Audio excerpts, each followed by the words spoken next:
کہ انسان کو سب سے اچھی چیز کیا ملنی چاہیے؟ انہوں نے جواب دیا کہ عقل۔ پوچھا کیا کہ اگر وہ نہ ہو تو؟ فرمایا اچھا ادب۔ اس نے پھر پوچھا کہ اگر یہ نہ ہو تو؟ انہوں نے فرمایا طویل خاموشی۔ پھر پوچھا کیا کہ اگر وہ بھی نہ ہو تو؟ فرمایا فوری موت۔ عبداللہ بن اکراش کا شعر ہے، نوجوان لوگوں میں اپنی عقل کی وجہ سے خوبصورتی ہوتی ہے، اگرچہ اس کے پاس دولت نہ ہو، اس کی عقل اسے عیب لگاتی ہے، اگرچہ اس کا خون نسب بہت چھوٹا ہو۔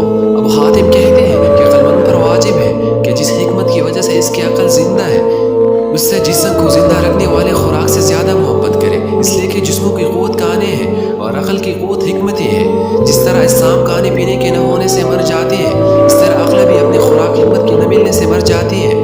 مختلف شہروں میں آنا جانا اور اللہ تعالیٰ کی مخلوق سے عبرت حاصل کرنا ان باتوں میں سے ہے جس سے انسان کی عقل بڑھتی ہے۔ خاتم بن اسماعیل کہتے ہیں کہ اللہ تعالیٰ جس بندے کو عقل ودیت کرتے ہیں، کسی نہ کسی دن اس عقل کے ذریعے اسے بچا لیتے ہیں۔ اب خاتم کہتے ہیں کہ عقل دلوں کی دوا، محنت کرنے والوں کی سواری اور آخرت کی کھیتی کا بیج ہے، دنیا میں مومن کا تاج اور مصائب سے اس کی بچت ہے۔ جسے عقل نہ ہو اسے حکومت بھی عزت نہیں دے سکتی، نہ ہی دولت اس کی مرتبہ کو بڑھاتی ہے۔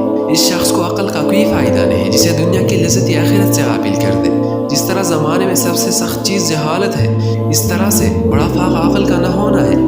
حضرت معاویہ نے ایک طویل عمر بوڑھی شخص سے پوچھا کہ آپ نے اتنی عمر میں جو سب سے اچھی چیز دیکھی وہ بتائیں، تو اس نے جواب دیا کہ وہ عقل ہے جس کے ذریعے مروت کو اللہ تعالیٰ کے تقوی اور آخرت کے ساتھ تلاش کیا جائے۔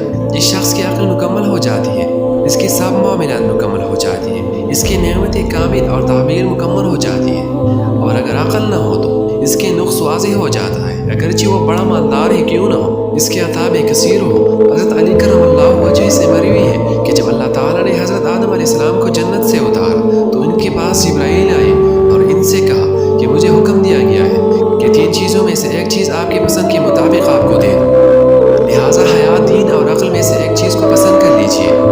حضرت آدم علیہ السلام نے فرمایا کہ میں عقل کو اختیار کرتا ہوں۔ چنانچہ حضرت جبرائیل نے حیا اور دین سے کہا کہ تم دونوں چلے جاؤ اور عقل کو چھوڑ دو، تو ان دونوں نے جواب دیا کہ ہمیں حکم دیا گیا ہے کہ عقل جہاں کہیں ہو ہم اس کے ساتھ رہیں۔ چنانچہ جبرائیل علیہ السلام نے فرمایا